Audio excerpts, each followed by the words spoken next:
और अवा के बीचों बीच कुंभ समूह व्यवस्थित है। अवा के बीचों बीच वो कुंभ का समूह व्यवस्थित है।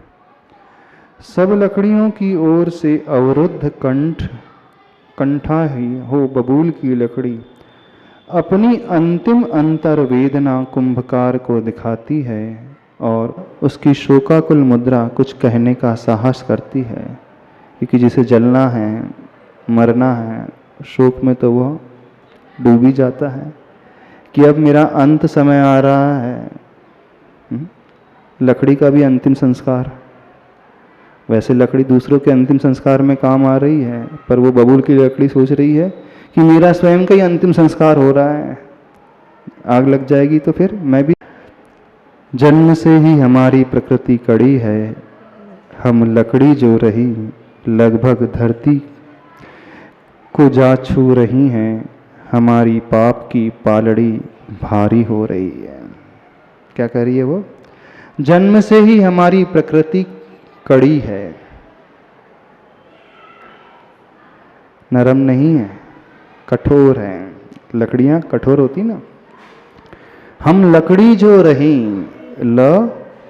कड़ी, हम लकड़ी जो रही लगभग धरती को जा छू रही हैं, हमारी पाप की पालड़ी भारी हो रही है।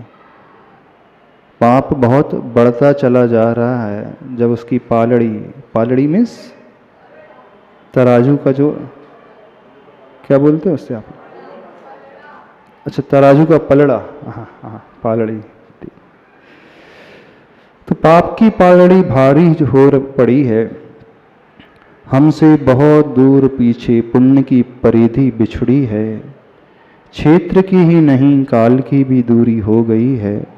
पुण्य और इस पतित जीवन के बीच में कभी कभी हमें बनाई जाती कड़ी से और कड़ी छड़ी। अपराधियों की पिटाई के लिए प्रायः अपराधी जन बच जाते हैं, निरपराध ही पिट जाते हैं और उन्हें पीटते पीटते टूटती हम। इसे हम गणतंत्र कैसे कहें, यह तो शुद्ध धनतंत्र है या मनमाना तंत्र है। क्या कहा गया है, समझ में आया? लकड़ी बबूल की अपनी अंतर वेदना प्रकट कर रही है। हमारी पाप की पालड़ी बहुत भारी हो रही है, हमसे बहुत दूर पीछे पुण्य की परिधि बिछड़ी है। यानी पुण्य तो बहुत दूर, हमने अभी तक जो किया है उससे सिर्फ पाप का ही अर्जन हुआ है। कोई अच्छे कार्य नहीं किए हैं, जो भी कार्य हुए हैं बुरे ही हुए हैं। क्षेत्र की नहीं काल की भी दूरी हो गई है, बहुत टाइम भी हो गया है और लगता नहीं कि कुछ हम कर पाएंगे। बहुत पहले से हम सिर्फ यही पाप ही कार्य करते आए हैं। पुण्य और इस पतित जीवन के बीच में काल की दूरी भी बहुत हो गई है। पुण्य कार्य करने के लिए व्यक्ति को पवित्र बनना होता है और पाप कार्य करके वह पतित बन जाता है। तो कहा जा रहा है पुण्य और इस पतित जीवन के बीच में काल की दूरी भी बहुत लंबी हो गई है। यानी हमें याद नहीं है कि पूर्व में हमने कोई अच्छा कार्य किया हो, धर्म का कार्य किया हो जिससे पुण्य का अर्जन होता हो। कभी कभी तो हमें बनाई जाती कड़ी से और कड़ी छड़ी। वैसे ही हम कड़ी हैं, लेकिन छील छाल करके तेल आदि पिला करके, जब लकड़ी में तेल पिलाया जाता है, तेल की मालिश की जाती है तो वो और सॉलिड हो जाती है। क्रिकेट बैट देखा है? क्रिकेट बैट जो होता है उसमें तेल पिलाया जाता है तो उसकी मजबूती और बढ़ जाती है। पुलिस वाले जो डंडे रखते हैं सामान्य लकड़ी के नहीं है, उसमें तेल पिलाया जाता है तो उनको और कड़ी बनाया जाता है। बोले वैसे ही हम कड़ी थी, लेकिन कड़ी से और कड़ी छड़ी अपराधियों की पिटाइयों के लिए हमें बनाया गया, लेकिन होता उल्टा गया है। प्राय अपराधी जन तो बच जाते हैं, निरपराध ही पिट जाते और उन्हें पीटते पीटते टूटती हम।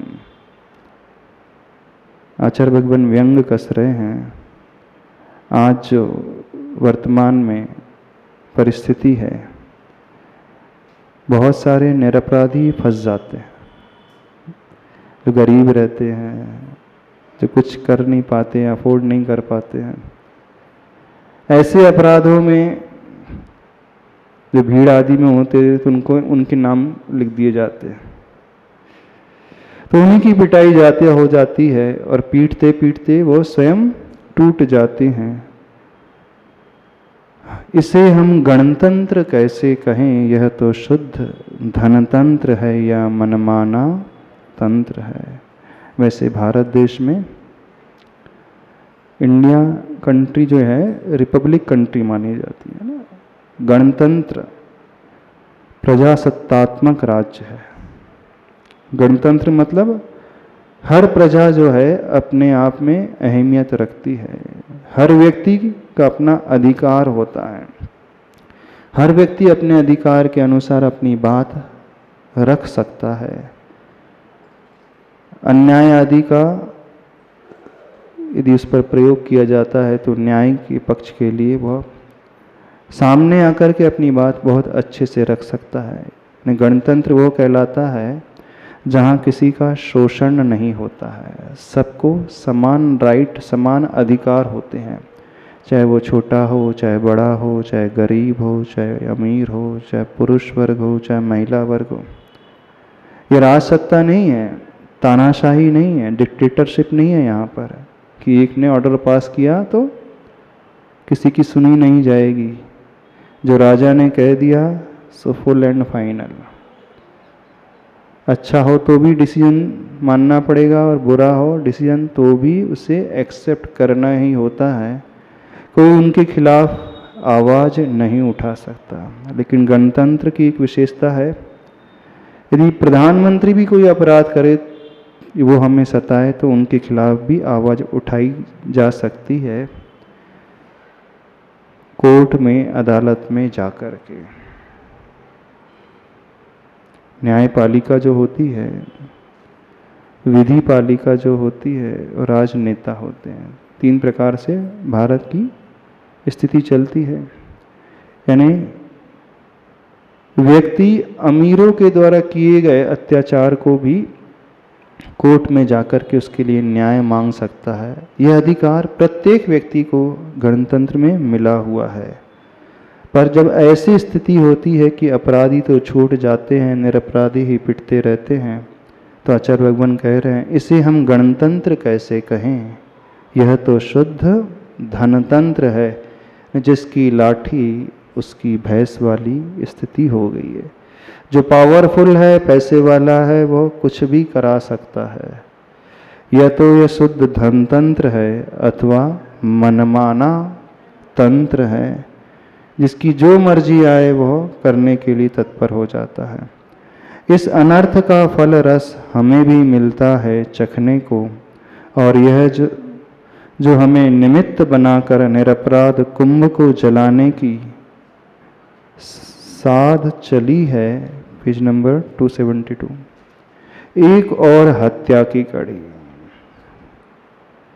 वो हमें जला करके किसे जलाया जा रहा है, कष्ट किसे दिया जा रहा है, कुंभ को।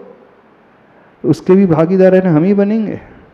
बेचारे कुंभ तो निरपराध ही हैं, उन्होंने कुछ गलत नहीं किया है, लेकिन सारी की सारी पीड़ा वो हमारे माध्यम से हमें निमित्त बना करके उन्हें झेलना है। तो पाप के भागी तो हम ही बनेंगे कि नहीं। लकड़ी कह रही है एक और हत्या की कड़ी जुड़ी जा रही है इस जीवन से। अब कड़वी घूंट ली नहीं जाती, कंठ तक भर आई है पीड़ा। अब भीतर अवकाश ही नहीं है, चाहे विष की घूंट हो या पीयूष की। कुछ समय तक पीयूष का प्रभाव पड़ना भी नहीं है इस जीवन पर, जो विषाक्त माहौल में रहता हुआ विष सा बन गया है। बहुत व्यथित तरीके से अपनी बात रख रही है। अब और कड़वाहट झेली नहीं जाती है। कड़वी घूंट पीते पीते कंठ तक स्थिति आ गई है। भीतर अब स्थान ही नहीं है, अवकाश ही नहीं है कि और कुछ हम इसके भीतर डाल सकें। चाहे विष की घूंट हो या पीयूष यानी अमृत की घूंट हो। जब बहुत ज़्यादा व्यक्ति खा लेता है, मिठाई भी आए तो फिर उससे नहीं खाई जाती, उल्टी होने लगती है। और जब बहुत ज़्यादा कुछ इतना दुख झेल लेता है, फिर उसकी हिम्मत जवाब दे जाती, बोले अब हिम्मत नहीं है, अब और नहीं झेल सकते। नए सिरे से कुछ परिस्थिति प्रतिकूल हो जाए तो सामर्थ्य के बाहर हो जाता है। तो वही स्थिति उस लकड़ी की हो रही है। पीयूष भी दिया जाए तो पीयूष का प्रभाव भी अब पड़ेगा नहीं इस जीवन पर, क्योंकि जो विषाक्त माहौल में रहता हुआ विषसा बन गया है। जहर पीते पीते एक अवस्था ये आती है कि अच्छा कुछ भी खाया पाए पिया जाए तो वो असर ही नहीं करता है। यानी ऐसा माहौल बन चुका है। आशातीत विलंब के कारण अन्याय न्याय सा नहीं, न्याय अन्याय से लगता ही है, और यही हुआ इस युग में इसके साथ। एक बहुत बड़ी विडंबना है। जस्टिस डीलेज इज अनजस्टिस, कहावत आती है। देर से दिया न्याय भी अन्याय ही माना जाता है। मान लो आपके बच्चे को भूख लगी है सवेरे से, और फिर उसे जाकर के शाम को 4 बजे उसे भोजन कराओ। भोजन तो करा दिया आपने, ठीक रहेगा? सवेरे से भूख लगी और रो रहा है, माँ ने उसे भोजन करा दिया। कब कराया? शाम को 4 नहीं। अगले कारण अन्याय न्याय सा नहीं, न्याय अन्याय सा लगता ही है। बहुत देर बाद दिया न्याय भी कोई कीमत नहीं रखता है। व्यक्ति केस जीत गया है, 60 साल बाद केस जीता है, बोले इसकी प्रॉपर्टी उसे दी जाती है। अब उसके परिवार के सारे लोग चल बसे हैं। अब चूंकि आप केस जीत चुके हों, जब आप 40 साल के थे तब से आपने केस लड़ना शुरू किया था, और 60 साल के बाद डिसीजन आपके फेवर में आ जाता है। अब वो क्या करे? पैर कब्र में लटके हैं, कब निपट जाऊं पता नहीं है। बोले इतने देर के बाद, इतने वर्षों के बाद निर्णय मिलेगा, तो उस निर्णय की क्या कीमत? और सबसे बड़ी विडंबना भारत देश की है ना। एक केस लगता है, कुछ केसेस तो 100 साल से चले आ रहे हैं, 150 साल से चले आ रहे हैं। केस दादाजी ने किया था, पोते से लड़ रहे हैं, अभी भी पर पोते लड़ रहे हैं। हाँ, बहुत सारे ऐसे केसेस हैं। इंडिया में सिर्फ तारीख ही तारीख मिलती है ना, डिसीजन नहीं मिलता है। न्यू डेट, अगली डेट, फिर वकील नहीं आया, फिर पोस्टपोन हो गई, फिर हियरिंग नहीं हुई, फिर पोस्टपोन हो गई, फिर हियरिंग नहीं हुई, फिर पोस्टपोन हो गई, अगली डेट। तो जब तक डिसीजन मिला तब तक तो वो उसके लायक ही नहीं रह जाता है। तो देर से दिया गया न्याय भी अन्याय सा ही लगता है, और यही हुआ इस युग में इसके साथ। किसके साथ? उन लकड़ियों के साथ। अभी तक यही होता है। आप न्याय भी दे भी दो तो उस न्याय की क्या कीमत? ये बहुत बड़ा व्यंग है भारतीय न्याय व्यवस्था पर। कुछ निर्णय तुरंत लिए जाने चाहिए, फास्ट ट्रैक कोर्ट आदि होते हैं, उस हिसाब से। लड़खड़ाती लकड़ी की रसना रुकती रुकती फिर कहती है, निर्बल जनों को सताने में नहीं, सताने से नहीं, क्या लिखा है? बल संबल दे बचाने से ही बलवानों का बल सार्थक होता है। जो बलवान होते हैं उनका बल सार्थक किस में है? निर्बल जनों को सताने में नहीं है। जो कमजोर हैं, दुखी हैं, पीड़ित हैं, बेचारे हैं, गरीब हैं, उसमें सार्थकता नहीं है। सार्थकता तो किसमें है? अपने बल का सदुपयोग करने में। बल संबल दे बचाने से ही बलवानों का बल सार्थक होता है। जो जरूरतमंद है उसके लिए यदि हम अपने बल का, अपने ज्ञान का, अपने धन का, अपने शक्ति का प्रयोग करते हैं तो वहीं सार्थकता सिद्ध होती है, नहीं है तो वह सब जगह निरर्थकता ही सिद्ध होती है। इस पर क्षुब्ध हुए बिना मृदु ममतामय मुख से मिश्री मिश्रित मीठी वचन कहता है शिल्पी की।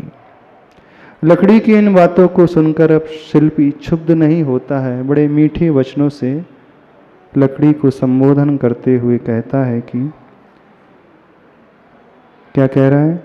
नीचे से निर्बल को ऊपर उठाते समय उसके हाथ में पीड़ा हो सकती है, उसमें उठाने वाले का दोष नहीं।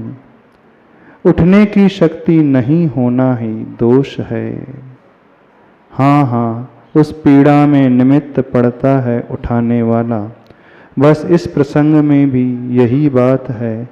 कुंभ के जीवन को ऊपर उठाना है और इस कार्य में और किसी की नहीं, तुम्हें ही निमित्त बनना है। यूं शिल्पी के वचन सुनकर संकोच लज्जा के मिश अंतः स्वीकारता प्रकट करती सी पुरुष के सम्मुख स्त्री सी थोड़ी सी ग्रीवा हिलाती हुई लकड़ी कहती है कि नीचे से निर्बल को ऊपर उठाते समय उसके हाथ में पीड़ा हो सकती। जब हम किसी को सहारा देते हैं, सहारा देने वाला कष्ट में आ सकता है, स्वयं दुखी हो सकता है, स्वयं उसके हाथ में पीड़ा हो सकती है।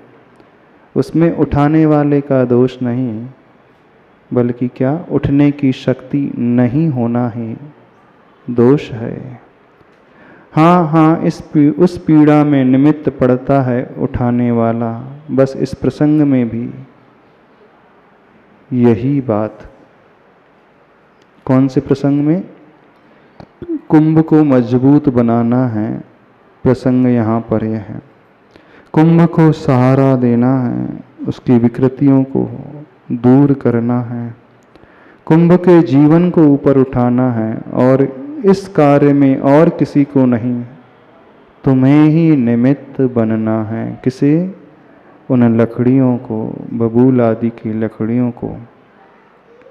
यूं शिल्पी के वचन सुनकर संकोच लज्जा के मिश यानी बहाने अंतः स्वीकारता प्रकट करती से, अंदर ही अंदर लकड़ी ने परमिशन दे दी, नहीं ठीक है, यदि कुंभ का जीवन ऊपर उठता है तो मैं जलने के लिए भी तैयार हूँ, अपने आप को खोने के लिए भी तैयार हूँ, अपने आप को समर्पित करने के लिए, अपना बलिदान देने के लिए भी तैयार हूँ।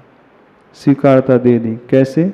जैसे पुरुष के सम्मुख कोई स्त्री थोड़ी सी ग्रीवा हिलाती हुई स्वीकारता दे देती है, परमिशन दे देती है, और लकड़ी कहती है कि अब विषय अपन बाद में देख लेंगे, आज इतना ही रखते। ठीक है? बोलिए आचार्य परमेष्टि गुरुदेव श्री विद्यासागर जी महाराज। पेज नंबर 273,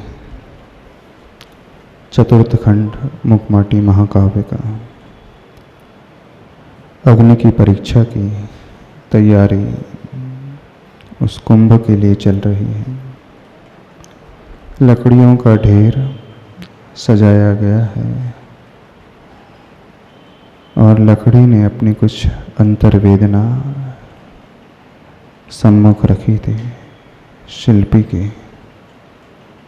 शिल्पी बहुत सुंदर शब्दों में लकड़ी की उपयोगिता बता रहा है, निमित्त के रूप में दूसरों के उत्थान के लिए।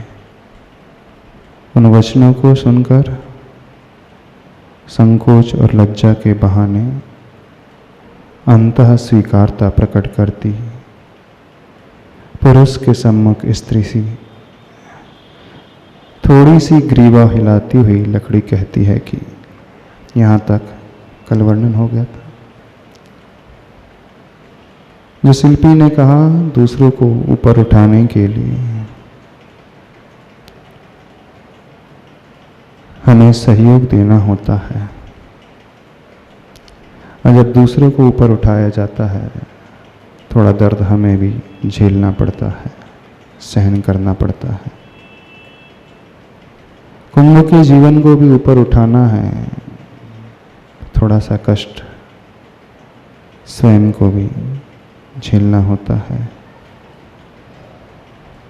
लकड़ी इस पाप को अपने माथे नहीं लेना चाह रही थी, इसलिए वह कुछ बातें शिल्पी के सम्मुख रख रहे थे, लेकिन शिल्पी के संबोधन के फलस्वरूप स्वीकारता उसने दे दी। प्रसंग आगे बढ़ाते हैं। बात कुछ समझ में आई, कुछ नहीं, फिर भी आपकी उदारता को देख बात टालने की हिम्मत इसमें कहाँ, और लकड़ी की ओर से स्वीकारता मिली प्रासंगिक शुभ कार्य के लिए। कौन सा शुभ कार्य? तपाना है, विकृतियों को दूर करना है। लकड़ी की ओर से स्वीकारता मिल जाती है। सो अवा के मुख पर दबा दबा कर रवादार राख और माटी ऐसी बिछाई गई कि बाहरी हवा की आवाज तक अवा के अंदर जा नहीं सकती। अब अवा की उत्तर दिशा में 274 पेज निचले भाग में एक छोटा सा द्वार है, जिस द्वार पर जाकर कुंभकार नवबार नवकार मंत्र का उच्चारण करता है। शाश्वत शुद्ध तत्व को स्मरण में लाकर और एक छोटी सी जलती लकड़ी से अग्नि लगा दी गई अवा में, किंतु कुछ ही पलों में अग्नि बुझती है, फिर से तुरंत अग्नि जलाई जाती है, पुनः झट सी बुझती वह। क्या कहा गया है? अवा के मुख पर दबा दबा कर लगातार उस राख के ढेर को, जो रवादार राख माटी इस प्रकार बिछाई गई है कि बाहर की हवा भीतर प्रवेश न कर सके। रवा मीन्स थोड़ी सी पथरीली सी राख, वह बाहर की हवा भीतर ना जा सके। अवा के उत्तर दिशा में निचले भाग में एक छोटा सा द्वार है, जैसे सीढ़ी होती है, एक द्वार होता है, जिस द्वार पर जाकर कुंभकार 9 बार नवकार मंत्र का उच्चारण करता है। किसी भी कार्य के प्रारंभ में इष्ट की आराधना की जाती है। 9 बार वह नमोकार मंत्र का उच्चारण करता है। भले ही प्रसंग सांसारिक हो, लेकिन लौकिक एक मंगल होता है, उसमें भी प्रभु को याद किया जाता है। व्यक्ति व्यापार करता है तो व्यापार शुरू करने के पूर्व अपने पंच परमेष्टि इष्ट की आराधना करता है। आप भी करते हो ना? कब करते हो? जब एग्ज़ाम आती तब याद करते, पेपर होता तब याद करते, बाकी समय याद नहीं करते। हाँ, अच्छा, मंदिर आते हैं तब करते हैं। नहीं, उच्च महापुरुषों को याद करने से अपने भीतर कृतज्ञता का गुण प्रकट होता है। उनकी ऊर्जा हम तक पहुंचती है, शक्ति हम तक पहुंचती है, और वह शक्ति हमें एक संबल देती है उस कार्य को पूर्ण करने के लिए। यहाँ पर कामना नहीं की जा रही है, यहाँ पर यह नैतिकता है, संस्कार है, रीति है कि कार्य प्रारंभ में अपने इष्ट को याद किया जाना चाहिए।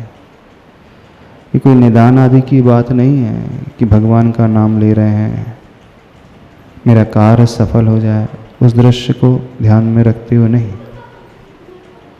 हर कार्य के प्रति हम अपने प्रभु को याद करें। ऐसे ही उस कुंभकार ने 9 बार नमोकार मंत्र का उच्चारण किया, लेकिन कैसे किया? शाश्वत शुद्ध तत्व को स्मरण में लाकर। कौन सा तत्व?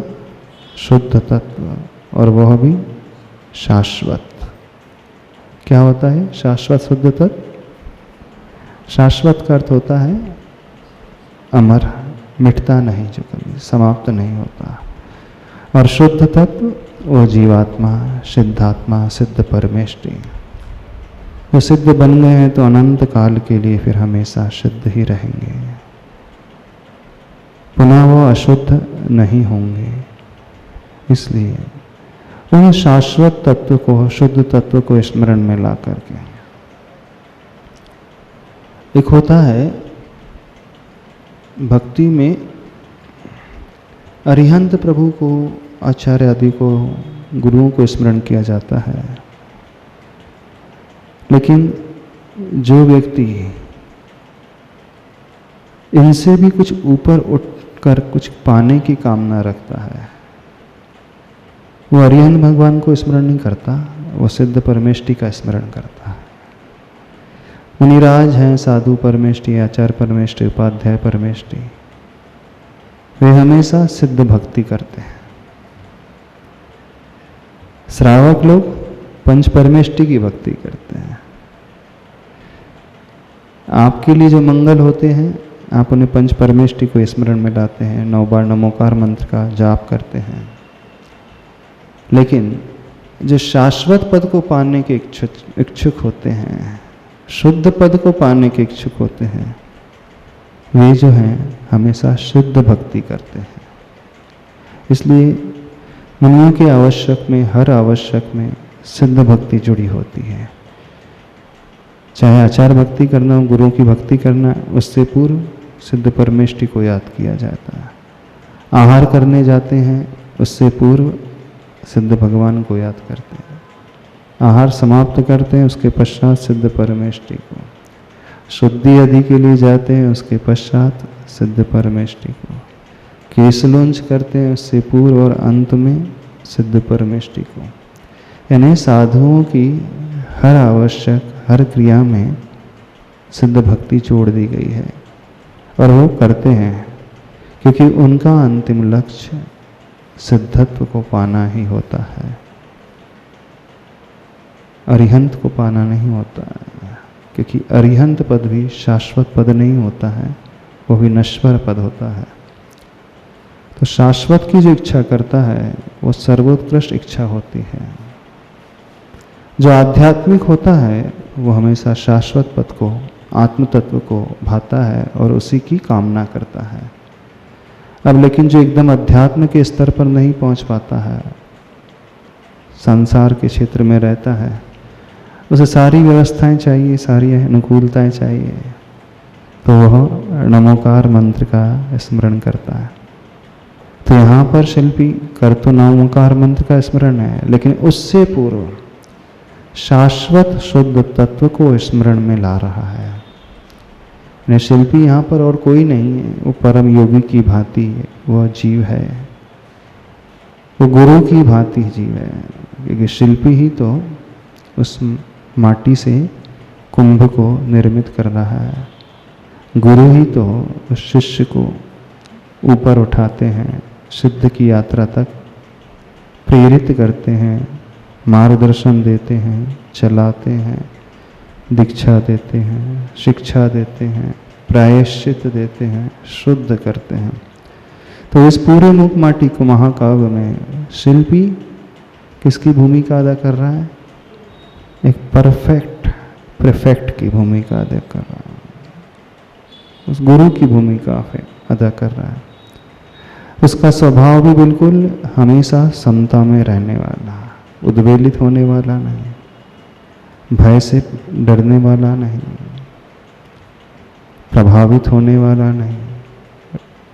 जितने भी अध्याय आए हैं, तीनों अध्याय में जब जब कुंभकार का वर्णन आया है, हम पढ़ तो कुंभकार के बारे में रहे थे, लेकिन उसकी जो चर्या बताई आचार्य प्रवर ने, गुरुदेव ने, उसकी जो प्रवृत्ति, उसकी जो सोच, उसका जो ढंग कार्य करने का कुछ अलग ही हटके है। यानी जैसे स्वयं का गुरुदेव का ढंग होता है ना, मानो गुरुदेव ने अपने ही स्वभाव को शिल्पी के रूप में उतार करके रख दिया है। अपनी ही सोच को, अपनी ही प्रवृत्ति और अपने ही व्यवहार को, जो गुरुदेव की सोच रहती है, जैसा उनका आचरण रहता है, जैसा उनका व्यवहार रहता है, प्रवृत्ति बाहर में रहती है, स्वयं के लिए और दूसरों के लिए, वो सारी की सारी क्रियाएं गुरुदेव ने शिल्पी के माध्यम से हम सबके समक्ष उपस्थित करके रख दी है। इसीलिए यहाँ पर ये बीच में एक पंक्ति आ गई है, 9 बार नवकार मंत्र का उच्चारण करता है किंतु शाश्वत शुद्ध तत्व को स्मरण में ला करके उच्चारण करता है, यानी सिद्ध भगवान को स्मरण में ला करके करता है। आध्यात्मिक दृष्टिकोण होना चाहिए। कोई व्यक्ति हमारे पास आया था, कह रहा था कि महाराज जी थोड़ा सा अध्यात्म को भी और बढ़ा करके वर्णित किया जाना चाहिए। अध्यात्म भी परोसा जाना चाहिए। ऐसे अध्यात्म परोसने की चीज़ नहीं होती है, अध्यात्म तो जीने की चीज़ होती है। अच्छा, हाँ, गुरुमुख से जब हम सीखेंगे तो हमारे भीतर भी कुछ परिवर्तन अवश्य आएगा। अच्छी दृष्टि है, होना भी चाहिए। बहुत कम लोगों की दृष्टि होती है आध्यात्मिक दृष्टि, बाकी सबकी जो दृष्टि है व्यवहारिक दृष्टि ही रहती है, उससे ज़्यादा नहीं।